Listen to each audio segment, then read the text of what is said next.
segunda parte, o que é a história, Escola dos Análises.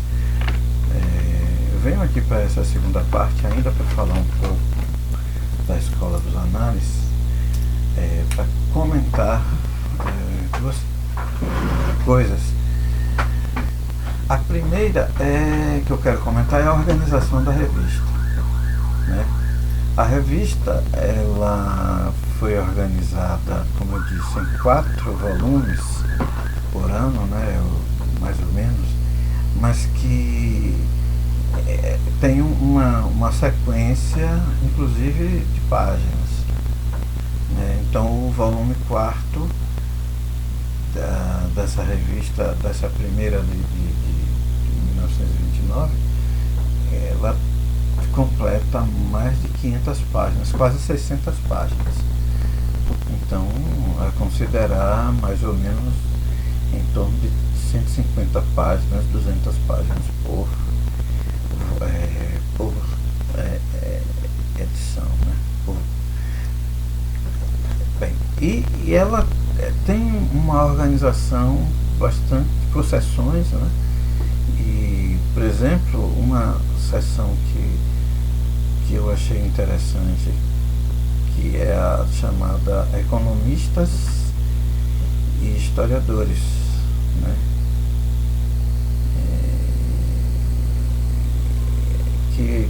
Onde é na seção onde Maurice Halbach escreve sobre 9 páginas sobre a pessoa e a obra de Max Weber, né? Então, aí eu fui ver nas outras sessões, no segundo volume também tem uma sessão, uma subseção, na verdade, economistas e historiadores. Nessa sessão, quem escreve, se eu não me engano, no segundo volume é Mark Bloch.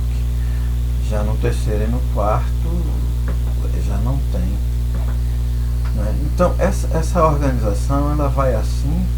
Aí tem livros, tem a seção de livros, tem a seção de revistas, tem a seção de documentos, tem a seção de, digamos assim, de trabalhos, pesquisas em andamento. Então é uma publicação que pretende assumir,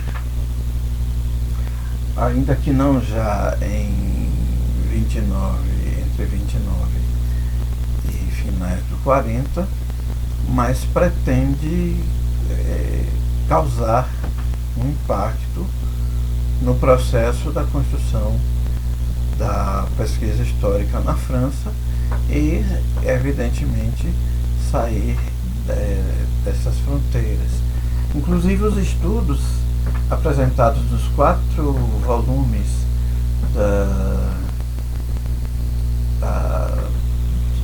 do primeiro número de 29, né, já traz estudos que extrapolam as fronteiras francesas, né? E que tem um estudo sobre a Polônia, tem um estudo sobre a Revolução Russa, que já transcorre ali 10 anos, né? Então, mais de 10 anos, né? 12 anos. Não porque a revista ainda é de janeiro, então não fez 10 anos, não fez 12 anos, são 11 anos de Revolução, né? E por aí vai. E isso era uma coisa. Depois eu vou observar, como a internet aqui está ruim, eu estou direto no site, né, da revista. No site da revista não, no PC, que hospeda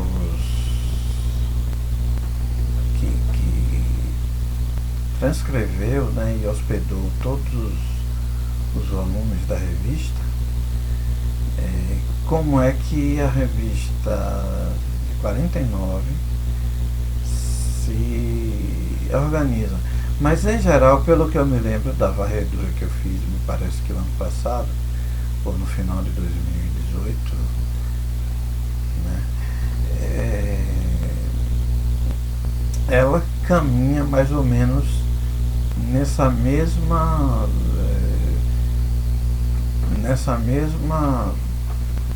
forma de organização. Bom, a segunda coisa que eu queria comentar é que Moisés chama a atenção para o fato de que estes estudos, não, essa nova proposta de perceber, né, de pesquisar a história, ela traz a compreensão da história como processo não mais aquela história, como é que chama, comandada por pessoas, reis, santos, né, depois reis, depois castas, estamentos, né, como é que chama, estados, né, indivíduos e tal, Napoleão, né, mas a história percebida enquanto processo. E os exemplos que Moisés citou são os da Revolução Francesa e os da Reforma Protestante, que eu queria comentar brevemente com vocês. Não por ordem, mas por ordem cronológica, né? A gente pegaria a Reforma Protestante, que os livros didáticos e grande parte da história que nós aprendemos ao longo da vida, até mesmo há 2 anos, em 2017, quando se completou 500 anos da fixação das teses de Lutero, né, na igreja de Wittenberg, se tem a ideia, se cultivou a própria história da igreja, a história inclusive da Igreja Católica, atribuindo exclusivamente a Lutero e aos seus movimentos, né, a Reforma Protestante. Primeiro que não havia um propósito em Lutero em constituir uma nova instituição religiosa. Sabe-se que a vontade dele, né, o empenho dele era por conduzir uma reforma interna na igreja onde ele era monge, onde ele era como é que chama, prelado, né? Na igreja em que ele atuava, onde ele na qual era responsável por uma paróquia. Então a proposta dele não era necessariamente a condução de um movimento que levasse à constituição ou de uma nova instituição religiosa ou de um cisma dentro da igreja, enfim.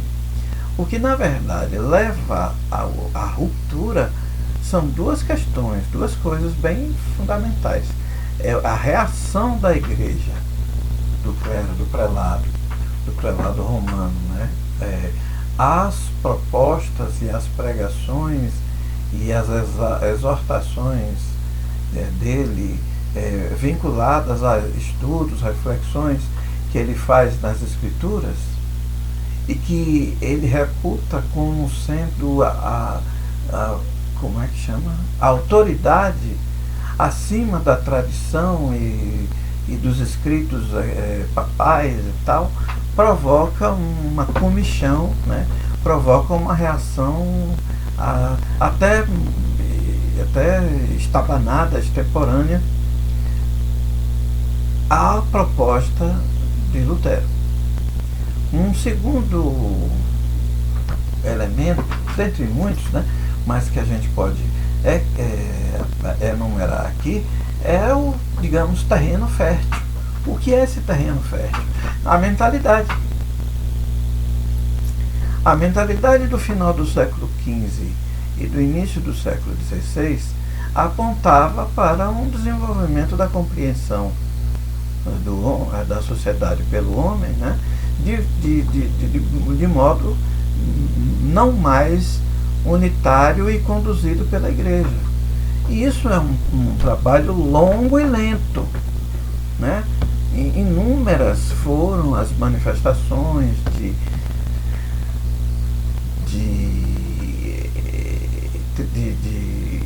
críticas e de uma certa, pelo menos, desconfiança, né, em relação ao comportamento da igreja, em relação ao comportamento do clero, do papado,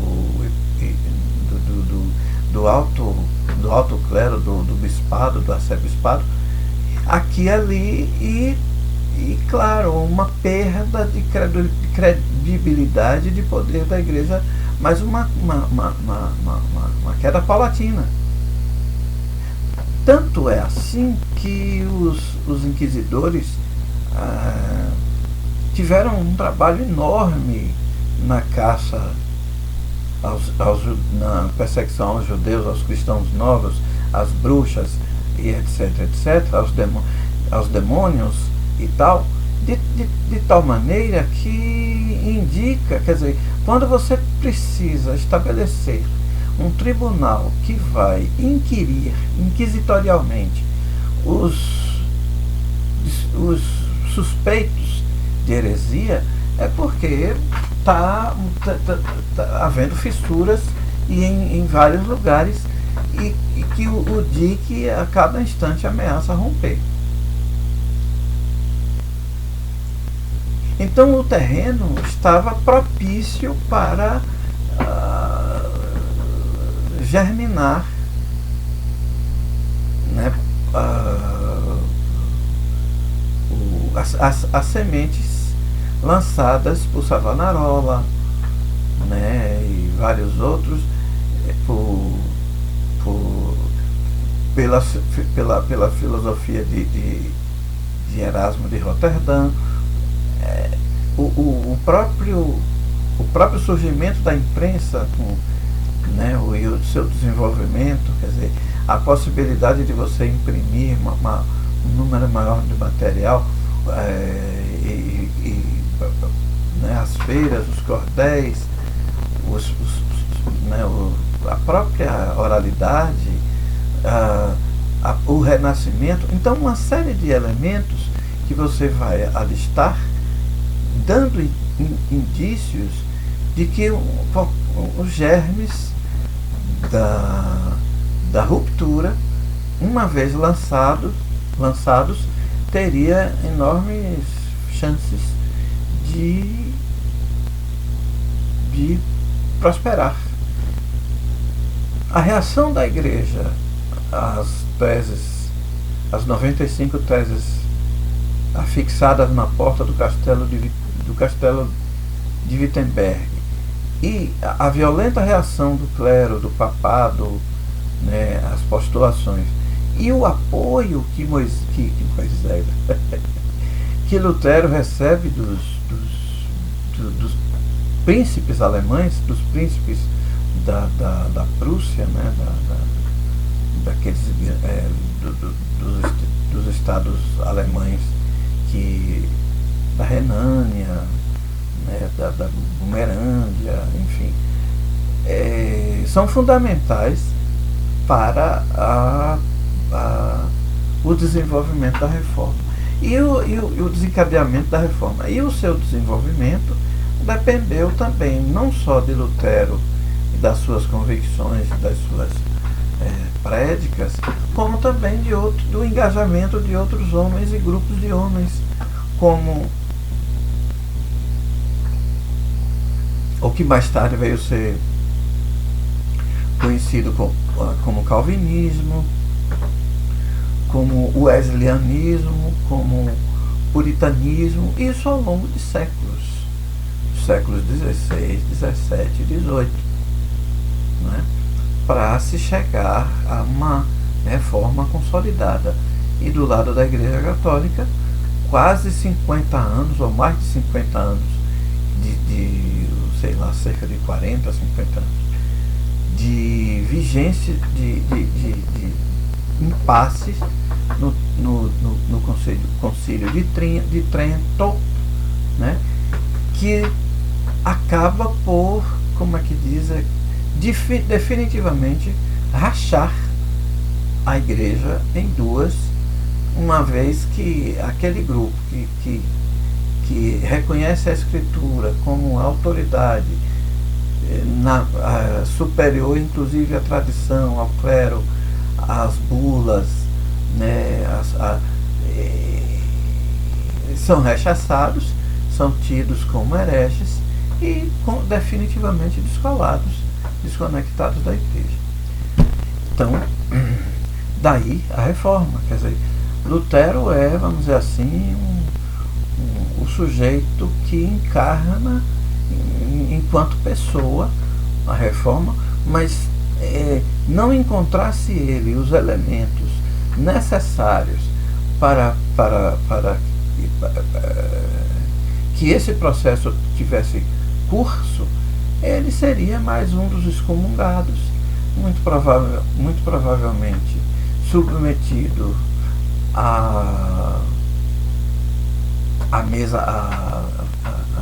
ao tribunal da Inquisição e certamente morreria na fogueira e tal, e mais um herege. O segundo exemplo que Moisés cita da compreensão da história enquanto processo é a Revolução Francesa. Nesse grupo inicial dos Annales, por exemplo, aparece um dos grandes pesquisadores e divulgadores dos resultados dessa pesquisa no formato de livros, artigos e tal, análises bastante substantivas, que é o Georges Lefebvre, né, que vai começar a compreender ou desenvolver uma compreensão da Revolução Francesa enquanto processo longo, né, e em fases e etapas, idas e vindas, né. Mais recentemente nós temos os trabalhos de Michel Vauvel e Albert Soboul, que também é do grupo dos Annales, né. E o François Furet, mais tarde, já nos anos 60, que desenvolve discussões do ponto de vista liberal, enfim. Então, a Revolução Francesa, compreendida como processo, ela está bem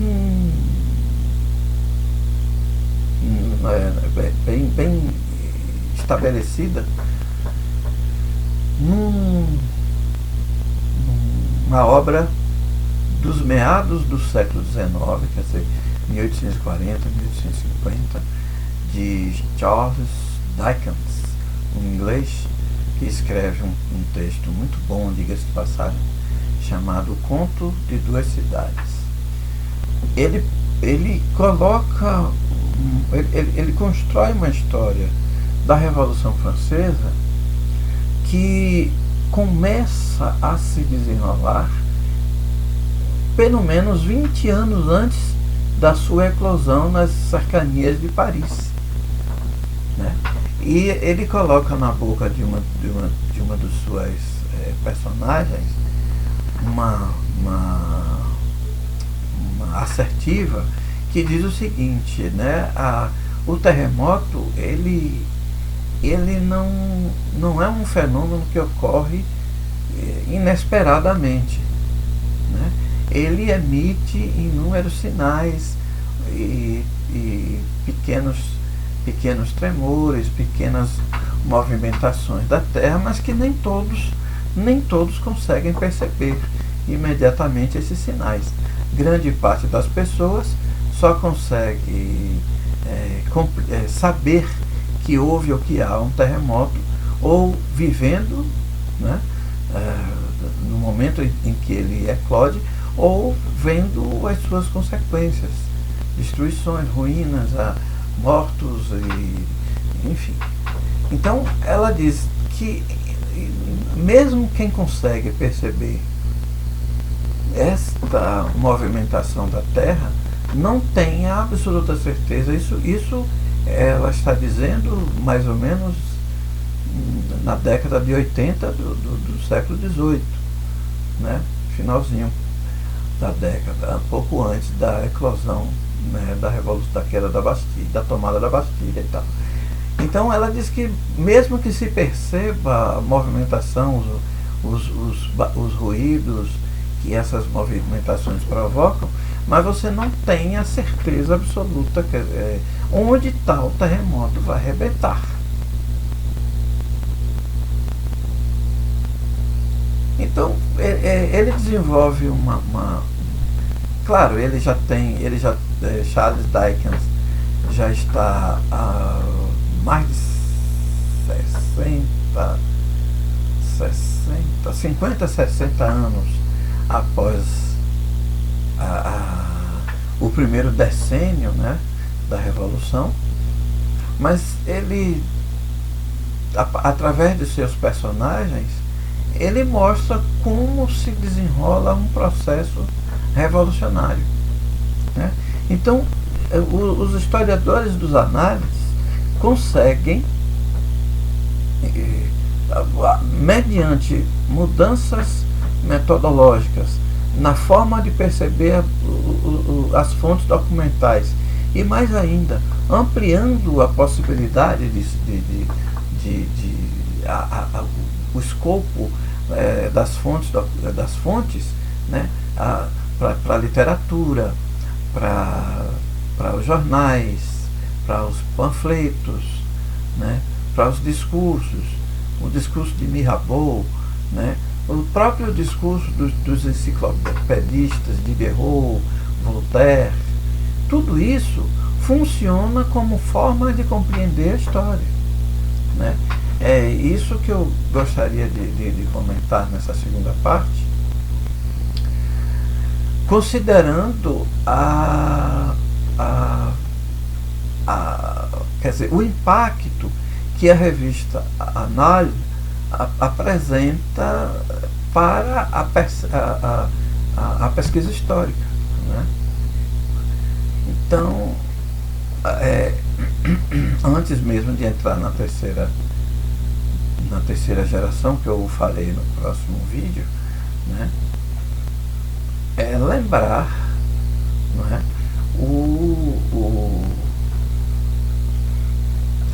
a importância, não é, de se perceber a história que a revista Análise propõe, que saia dos homens políticos em geral, primeiros ministros, reis, generais, cônsules, não é?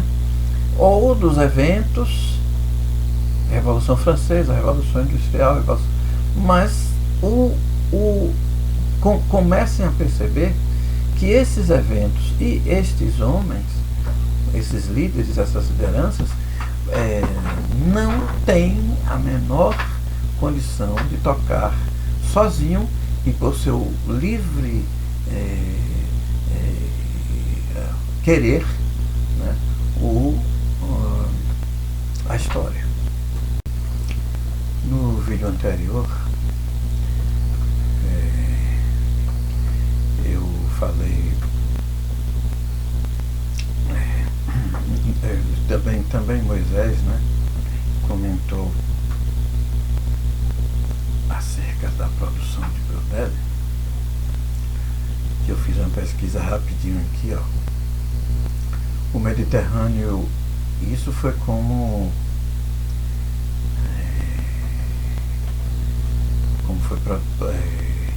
traduzido, né? O Mediterrâneo e o Mundo Mediterrâneo, na época de Filipe II. Isso aqui já é uma tradução, que sai em 1949. O outro foi o que eu disse, que eu ia procurar o título correto: A Civilização Material, Economia e Capitalismo dos séculos XV a XVIII, né? Que sai em 67. A Dinâmica do Capitalismo sai em 77. Aqui, Identité de la France, de 86, esse é pós-mortem, tá?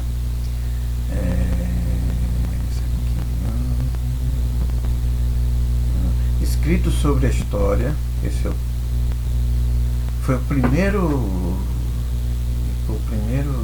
livro de Rodel que eu li,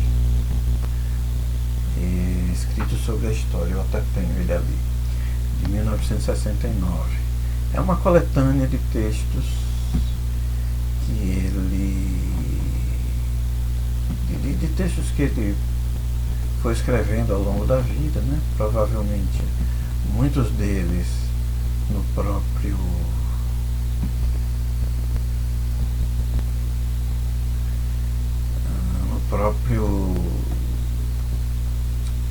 desenrolar da revista. Um outro: O Mediterrâneo, os Homens e a Herança, espaço e a História.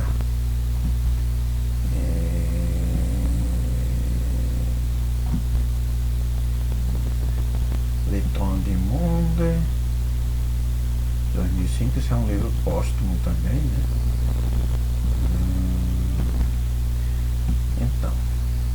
Então as duas principais obras, as três, né, que são precisamente esses: o Mediterrâneo e o Mundo Mediterrâneo na época de Filipe II, de 49, e A Civilização Material, Economia e Capitalismo, séculos XV e XVIII, que é de 67. Então são as grandes obras, grandes mesmo, no sentido do volume, né? O Mediterrâneo e o Mundo Mediterrâneo são 3 volumes. 3 volumes, assim, ó, não, deixa eu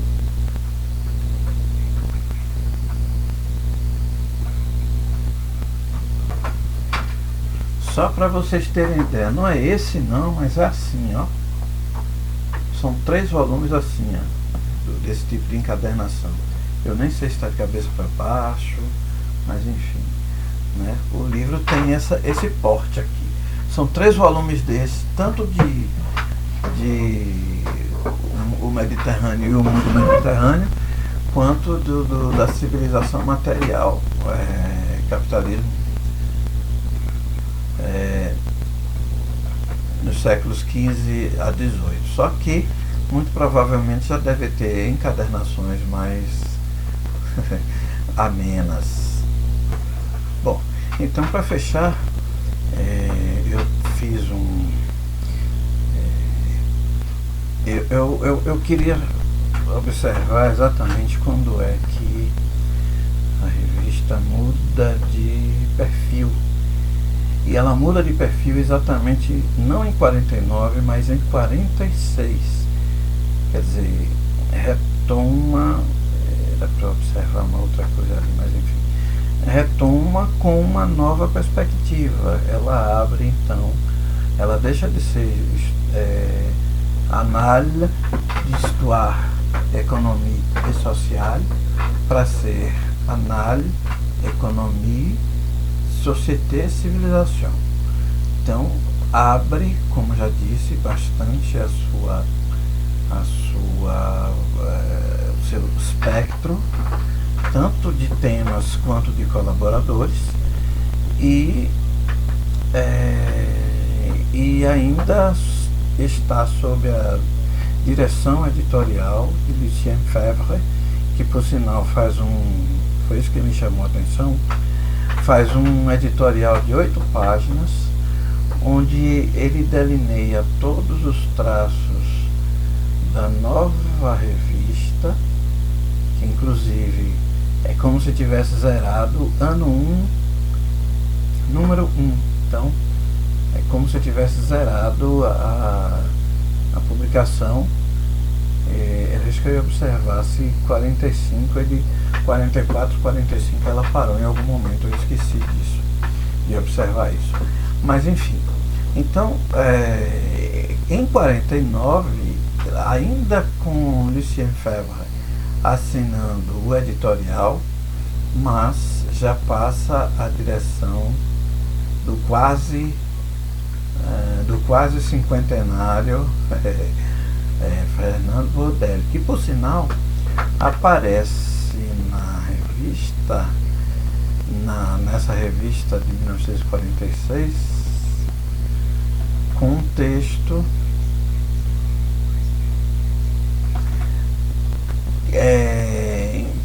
bastante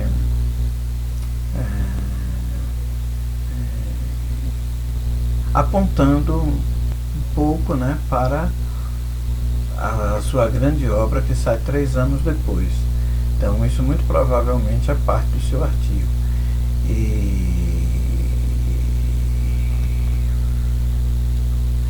E o título diz assim, Monnaie et civilisation de l'or de Soudan et à l'argent de l'Amérique. Então seria moeda e civilização, 2 pontos, do ouro do Sudão à prata da América. Então é um artigo que vai da página 9 à página 22. Então um artigo extenso, né, para os padrões, mais de 10 páginas, são 12, 13 páginas. E está na seção que também ela altera, né, o jogo de sessões. Então tem estudos, que é isso daqui, é onde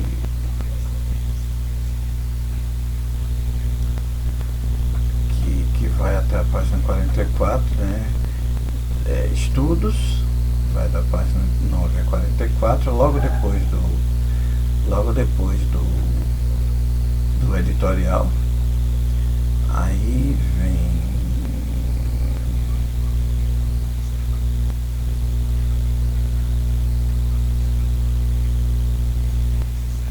vem ensaios, né? Então tem várias sessões e já bastante diferente da revista da primeira fase. Deixa eu ver se eu consigo logo aqui uma coisa que eu queria ver e não vi. Mas então, quer dizer, provavelmente, pelo menos na revista, na sua segunda fase, Brodelli estreia o seu primeiro artigo, e isso é sintomático, né, logo depois do editorial, né, de Febvre, né, de Lucien Febvre, e aí vai, né, quer dizer, daí ele vai seguindo até 32 aqui, deixa eu acompanhar aqui, 30.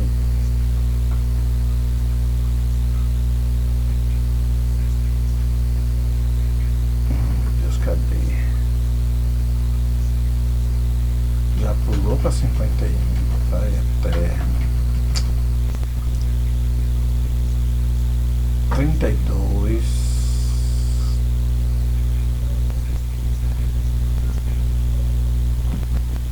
Aparece 1939. 1939. É o leitor de telas. 39.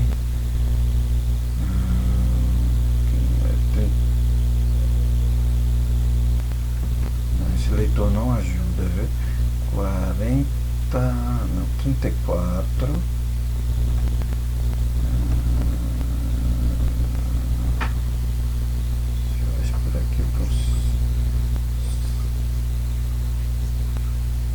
1943. Agora ele pula, é o leitor de tela que 43. Não vou ficar brigando.